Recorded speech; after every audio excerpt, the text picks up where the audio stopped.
Kamano mara maintie jara malulu TV na kine makare mainde nchino mara kukumara wachi mabende kura watu wake weche mpogoro di chuma kawuna ntire kod jaguru mara kupete bade makisumu wadwa loso ya weche kwe komag ikruok mag penj mag klasa boro kachiel kod mag klasa par kod ariya rwaki studio nyalo moso jo neno marwa iwach negi moso jo neno waduto yes nyinga Zablo na wange an jagoro madoma kupete Kisumu County irokawana nya jagoro mara kupete Kisumu County mano nyiso ni jatelo mag riwruoge mag jopuonje wanyalo chako kinyiswa ni to un kaka jopuonje kata kaka jotelo mag jopuonje wiko jopuonje nare ne penjo mabiro mag klasa boro kod klasa par kod ariyo jopuonje osetimo kar gima ginyalo gise puonjo nyithindo gi gise tieko syllabus sani koro dong kuom nyithindo ma koro dong mondo ngi kaka ginyalo timo penj Kenya National Examination Council mane riwruok ma chung' ni penje Kenya be onego kisha ni penji ni otim maonge wasiwasi statements magisebet ka gi make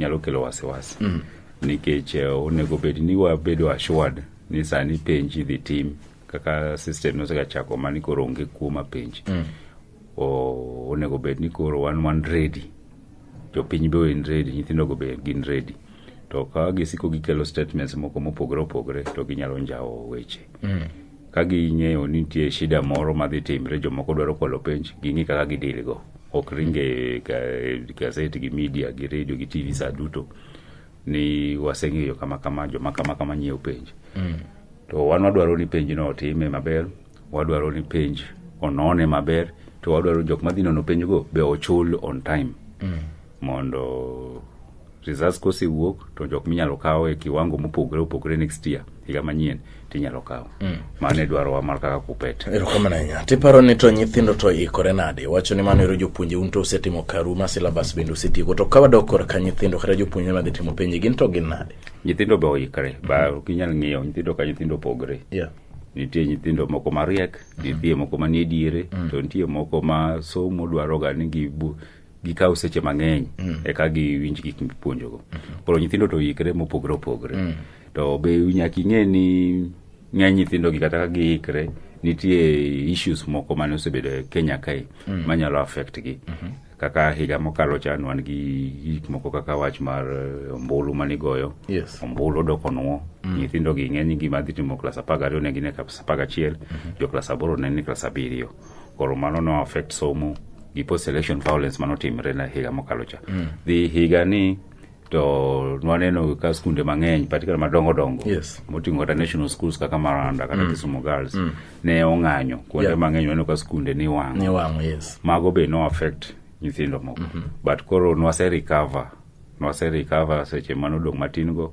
koro wa hope nyithindo manose ng'anyo go oseduogo basa ni koro ikre matimo penj to kendo timo penj maber mane kwayo mwadwaro kwa Nyasaye mondo nyithindo go tiek penj maber gik manosetimrego mago gik mosekalo to cannot affect timo penj ma biro sani Oktoba ni tiparo ni sani rikoro kwa wuoyo weche kumag penjo winjo ka sani rikoro miga mochung' ne weche mag somo kotene gi kod jambete Amina Mohamed osebedo ka chiwo siem mager ahinya ka wacho ni kadiponi oyudo ng'ama nyalo kwalo penj kata jopuonje bende otemo nyiso sani ni kik kwa jonyuol pesa moloyo kidigi nikech pesa gi kinyalo tigodo e weche go kumag kwalo penj wach mar kumar penj ni ribuok mare to pod nitie rumo koso podi onyalo bet chal ni pod korumo kine ka jatelo mar Kenya National Examination Council miluongo ni Professor George Magoha uyo ba wacho ni gise identify hotspots gise identify kuonde ma penj nyalo kwalre to aneno ka jambetre ma jatel migawo mar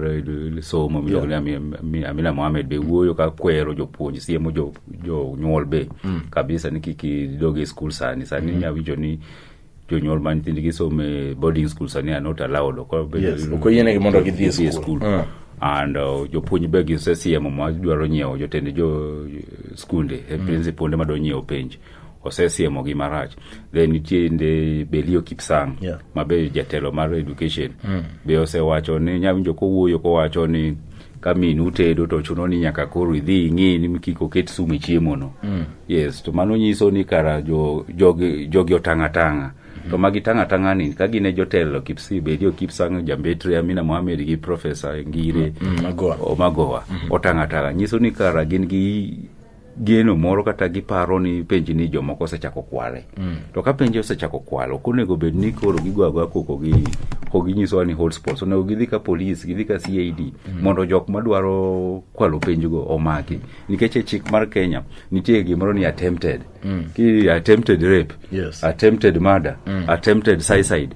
Mago gini itemo timo makosa. Ki itemo timo makosa, mano itimo makosa donge. Koro jogi ka gidwaro attempt to onego makgi. Onego makgi moloyo ginene jofwamb weche seche duto gisika ni wasiemo. And kanitie penj manyalo kwalre. Then penj no wuok kamoro miluongo ni Kenya National Examination Council. Joge mabro use. Ok onego bed ni gibiro siemo jopuonj oko koni ni unu kunyiew penj no. Ginyiew penj no giyudo kure. Dong nitie jaus.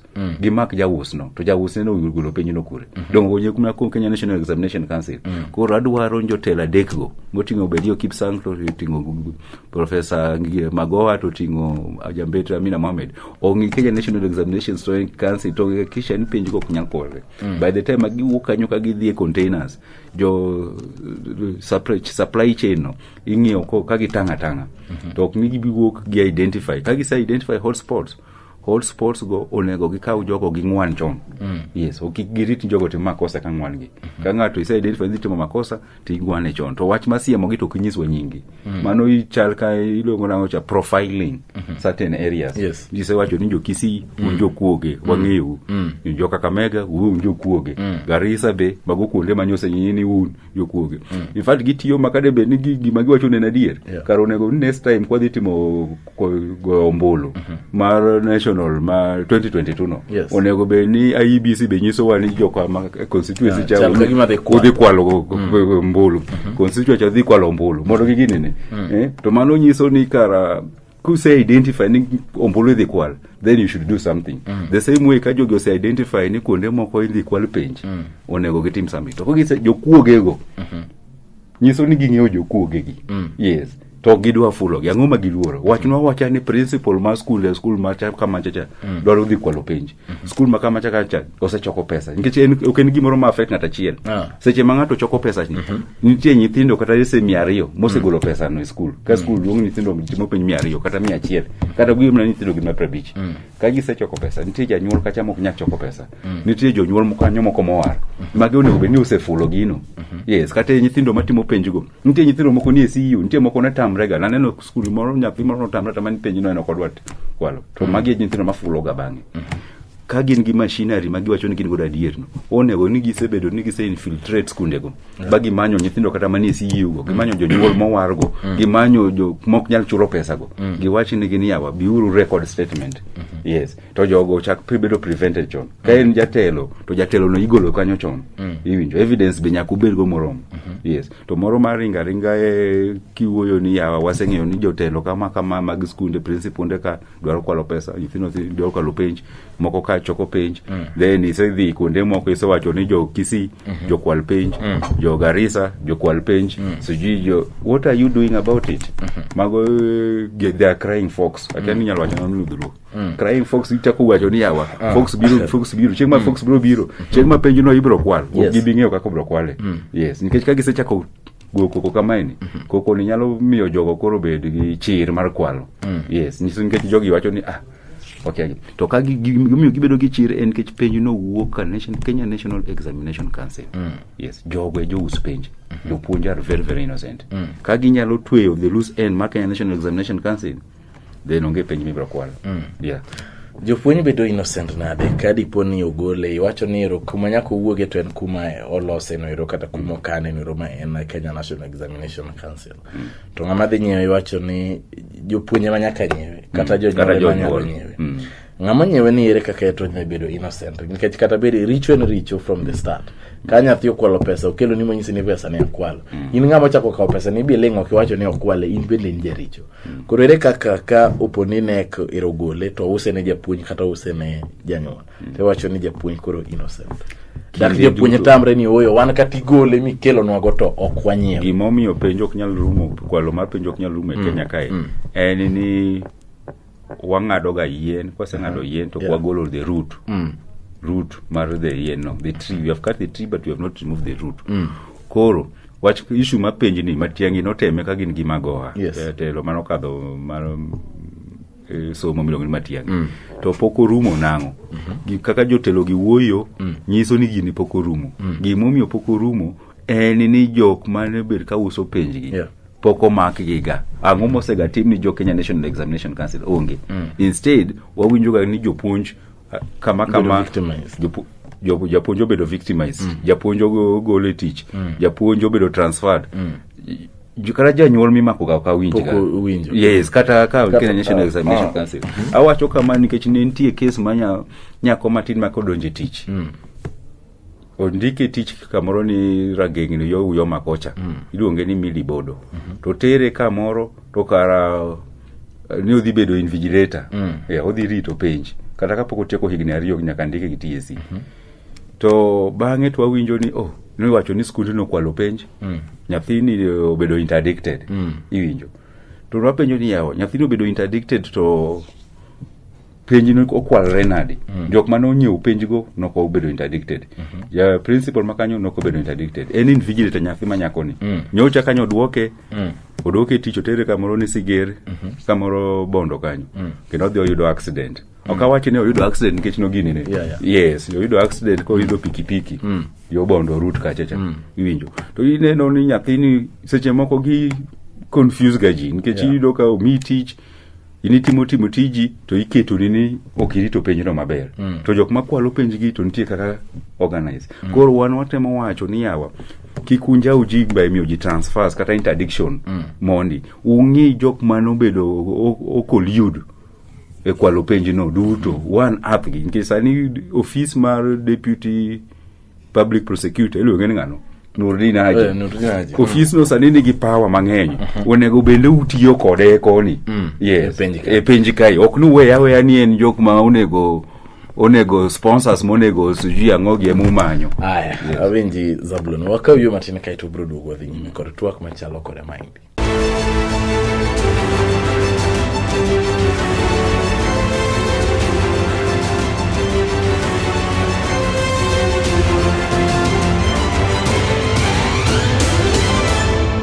Kamano moro maintie jara malolo tiwo chako duogo e thuolo mar ariyo Maindi en chenro mar kuku mar wacho rango weche go mag ikruok ne penj mag klasa 8 kod klasa 12 andiri kod jagoro mongirore mar Kupete bade mar Kisumu e studio Kaindi chagarwaki erokamano Zablon iwacho Kaindi ni penj ni eri en gima iwacho ni mondo mi rumo mar kwalo penjo bedi bro bedo matek Maindi nyiso nango janyuol maneno wasani mawinjo wasani nyathi skul madwa dhi timo penj mawinjo wakendo neno wakodi sani en odong kanye kiwacho ni Maindi en gima ok nyal rumo ochalo mibadhi e Kenya kae to be kwalo penj wuon en mibadhi nikech nitie pesa ma is involved nitie pesa ma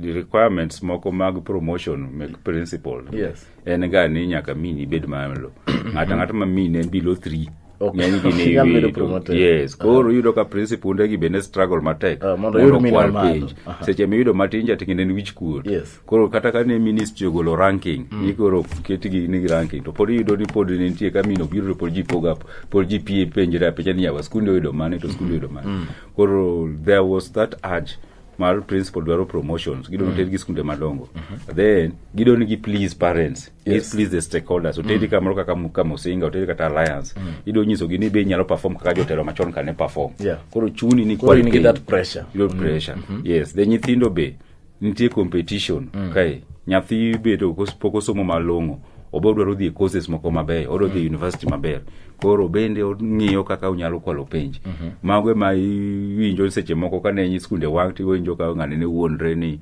jatelo mar education wuonre ni nyithindo goluoro penj to nwakwero gi ni oyo nyithindo ok nyal luoro penj nikech skunde kaka mar Maranda Kisumu gas nyithindo sebe katimo penj nyalo bet ni ko probably skunde go timo maber to nyithindo mikawo gi tinde inyalo bet ni kawo gi kimi babi nyathi ok oyudo max malongo to janyuol dwaro ni nyaka tere Maranda nyathi ok yudo max malongo to dwaro form 1 kanyo nyaka dhi Kisumu gas. By the time ochopo form 4 to onge confidence nikech en nyathi mosebet kikonyoga konya. Iwinjo. Koro nyaka wangi kaka wanyalo golo wach makwalo penyo no class 8 kaka inyalo gole kwale form 4. Then wangi kaka wanyalo tie the loose ends from the Kenya National Examination Council. To mondo wa tie the loose ends from the Kenya National Examination Council nyaka wa hold the deputy public prosecutor the criminal directorate of criminal investigation akeni lo ngano cha Kiragu somebody Kinoti gidhi Kenya National Examination Council to gingini magi gin jo magegi mosebet ka uso penji mage majok magagi mako to onge gima chiro bedo ga mana ka nitie gimi uso ka onge gimi uso to then onge chiro koro chiro mar kwalo penji ni nyalo mna rumo ka jo Kenya National Examination Council ma uso penjigo ogolgi to tergi e jela ka Professor Magoha majatelo ng'iyo kama utieno to oyudo makosa to moloyo ng'iyo kar ka jopuonj ke jopuonjo usiku mana ni keto naketa makosa to jopuonj mosega yudgo ka yudi gi makosa in principle tibe igoli okone ochuno ni nyaka koro weya kata bedo transferred emi wacho no delocalization ok nyal konyo ahinya nikech delocalization no paro ni mano be biro konyo gi wach mar kwalo penj to podo kwane ka odhi konyo ahinya gi wach mar kwalo penj no nikech delocalization inso jopuonj moko no gol ka itero kaka mega moko tigol itero Kisii and the rest to yudo ka modhi echa kana uja kwalo penj podo endelea tu mana kwalo penj jakuo kigole kamoro titere kama igole Kenya igole Kisumu ka itere Mombasa podo na jakuo cha yes koro many kaka jok man gi makosa gi inyalo maki ko yudi gi makosa timaki titwei mano nikech mani jao pe ngima nyithindo gi kise kwalo nyathi ni penj odhi obedo daktar kose dhi bedo daktar to ochako negoji ng'eny gi timo courses moko minyalo negi eji yes koro mai dwaro ni kwatero nyathi e course te nyathi mosesomo gino bo understand ok nyathi mokwalo penj tiduru ite course ka nyathi ma dhi e form 1 ni odhi alliance to ne obed no dhi national school nikech o qualify ok no kwal ne penj ma class 8 then nyathi mondo be nido 300 to dhi yudo 450 koro odhi go alliance ko chope form 4 natural nyaka ng'udur penj iwinjo koro emo wadwaro ni gino timre to gin lokruok ni chakre kum the society wane society moro ma ji okohero gik madier e Kenya kae nikech kata penji kata kura ombulu mar Kenya ineno ga sani is the third year running podwa kwa chacha ni nokwal issues ma kwelo gi onego bednu asegolo vocabulary marwa chuth yes ok ni mara ombulu all the time nokwala penji be mara ni skunde kama wen kanyo okwala jogi be siko mani wach kwelo asega wacho kendano oyo penj mar Kenya National Examination Council oken penj Kenya penj kende Kenya kai nitie penj moko miluongo ni Kenya Accountant Secretary National Board KASNEB nitie penj moko mitimo kata gi jo insurance nitie penj mang'eny e Kenya kai but okiwinjo wach makwelo no kwelo ng'eny mana Kenya National Examination Council kai what is wrong onego wangi ni ang'o marach gi issues ni kwelo to nyalo wacho nang'o kalore kod weche go kobag ng'anyo bende nat pod oramo godo ne gin to gidwane mondo ne gibede godo bende onyalo kelo buok ne jopuonje kachiel kod jonyuol e kinde ma penje ikruok ne ng'anyo no wuok nikech ne nitie wuoyo monego bed ni wawuoyo gi jo TSC wan kupet pok wawuoyo kodgi onego bed ni wawuoyo kodgi either next week or this week by the end of apparently next week to jonat ke ni no dhi wuoyo kodgi ne gin gi gik moko agenda monego bed ni giwacho to kamano kele shida ne issue ma delocalization nikech iyudo ka jo wetewa ma jo Kenya National Union of Teachers jotende gi chairmende gi treasurers gi ma gin principal no bedo transferred e delocalization gin jopuonj 86 e piny mangima ma Kenya koro gin gidwaro ni jogi odwok gi back to TSC be ramo ni yawa oyo en tijwa mar transfer jopuonj gi kamara mara madwaro yudo to ng'ato ok bi ng'wone ne ni koro inang'o ni jatelo mar union ni chairman kata treasurer kata jatelo sako iwinjo koro it's unfortunate ni gino timre to gino kosetimre en tich matek mondo jowitewa ma Kenya National Union of Teachers golo jopuonj oko ni ng'anyo nikech delocalization gimany gimoro wan kwa dhi wuoyo wan wacho ni delocalization wabro ng'iye on issue by issue basis okwabikete ni en gimoro mwadhi wuoyo about wadhi wuoyo on issues kaka ma affect jopuonj kaka TPAD kaka onyalo kete user friendly wadhi wuoyo on issues ma wasega beto kwa wacho mar house allowance regi momio house allowance ma jopuonj manie town kaka city ma Kisumu opogre wadhi penjo gimomio hardship ma places kaka Nyang'ndo onge gi areas kaka Laikipia Taita Taveta kuonde moko yudo hardship kuonde moko yude in Kisumu ka yudo ka Muhoroni yude Nyakachi yude to Nyando mani shida ma jok yude wadhi penjo issues mik on minute seche seche mwawuoyo ni wan wanyalo golo jopuonj out ni wadhi ng'anyo wach Aon Minete. Aon Minete en wach mar thieth, insurance mar thieth ma jopuonj. So jopuonj gi sani bedo ithiedho bliss, sani thagre kabisa. To pesa gi to sekawo. Mago are issues ma affect jopuonj. Issues make promotion. Issue ma CBH and then wasign to noko konyo japuonj. Wadwaro ng'iyo kaka wanyalo renegotiate the secondary CBA. Koro gimomiyo ng'anyo wuok ga en ni the ministry gichal ostrich kendo ostrich no ng'anyo dhrucha oketo ga wiye sand kuyo. Koro girito nyaka koro seche ma penje dhi timre ni kantie ng'anyo to bro chuno mana ni penj bed postpone. Lakini government through the TSC, serikal through the TSC nyalo pod wuoyo kod jopuonj gi jotend jopuonj ma Kenya uti gi Kenya Kupet mondo wabed wawinjre kaka gik mane wawacho manon bedwa wuoyo ka watieko. Ma postpone ni koro wadit kana nyaka next year. Seche ma postpone to jopuonj medo hinyre. Koro ok ni wan wang'anyo ga no ahero. Wang'anyo ga nikech en onge winjruok. Kata Ker Uhuru Kenyatta nosewacho ni TSC beduru piny wuonjru gi jo union go. It's unfortunate ni jo wadwa ma KNUT gin gi kaudi localization maketo mbele. Pod kata ka wach delocalization ok giwinjre, nitie other issues ma se kwanogo monego bed ni giwinjre. En miya ta mi matin donge. Koro wan believe ni ng'anyo no out of the unions mandate. TSC gi serikal kan avoid ng'anyo no mana ka giwuoyo gi jopuonj. Lakini wanto ok nwatimo ga ng'anyo ni wahero. Seche enana coincidence ni seche go penjo chopoga. Lakini odhi bedo matek luongo akwabi luongo jopuonj out ni ung'any nikech ang'o nikech delocalization. Yes, wanyalo ng'awacho gi ng'any issues ma affect japuonj won, not issues ma affect one jotend union. Yes, koro ng'anyo nyalo betie to ko betie to wan marwa poko luongi. Ka ng'anyo dhi betie to wan ka Kupet wa follow channels. What channel any wachiwo notice. To notice no kwasechiwe to watemo kaka wanyalo arbitrate mondo kik wadhi ng'anyo. To so far kata joto wetewa ma KNUT poko chiwo notice mang'anyo. En mana ni wadhi ng'anyo. Koro there is that uncertainty. Agro kwero gene gibe giwe wacha ahinya wach ng'anyo sa yote. Yes, ka gidwaro ng'anyo to gichiwo notice ji odhi ng'any mondo wane kaka yini nyalo kony kapok penjo chakre. Erokananya Zablon Awange kuom chopo studio mondo mwalosi weche koni kod kocha magwi kuma penjo weche makare kalam ne wachano lose to thuolo ng'ado bro lose weche makare kalam nyime kabe ning'eni kore dwane mondo miyo chake tiyo kode ahinya ayanga kuchopo higa manyien weche mag finances bendo sebedo kakelo weche koni kod kocha mane bro chakwe lose kod Zablon Awange kuchopo jumbe mabiro nyime kocha chande oriti masane erokamano kuom studio.